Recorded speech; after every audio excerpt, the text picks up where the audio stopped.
मंगळवार दिनांक 3 मार्चला दुपारी 3:20 ते सायंकाळी 6:48 पर्यंत ग्रहण पुण्यकाळ मुख्य काळ असणार आहे. भारतात एक चंद्रग्रहण ग्रस्तोदित असणार आहे, म्हणजेच ग्रस्त असलेले चंद्रग्रहण उदयास आलेले दिसणार आहे. भारतात कोठेही ग्रहण स्पर्श मध्य दिसणार नाही.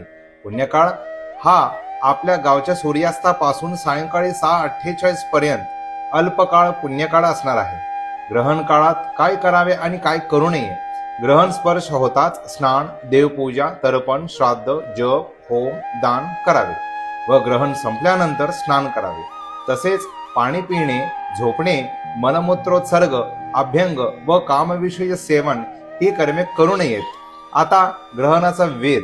मंगळवार 3 मार्चला सकाळी सूर्योदयापासून ते सायंकाळी 6:48 पर्यंत सर्वांनी वेद पाळावेत. बाल, वृद्ध, अशक्त व गर्भवतींनी सकाळी 11 ते सायंकाळी 6:48 पर्यंत वेद पाळावेत. वेद काळामध्ये काय करावे आणि काय करू नये? वेद काळामध्ये भोजन करू नये. स्नान, जप, देवपूजा, श्राद्ध इत्यादी करता येतील.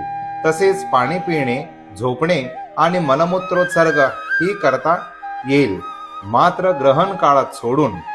तसेच आपण या ग्रहणाचे राशीपरत्वे फळ पाहणार आहोत. मिथुन, तुळ, वृश्चिक, मीन या राशींसाठी शुभ फळ असणार आहे. मेष, कर्क, धनु, कुंभ या राशींसाठी मिश्र फळ असणार आहे.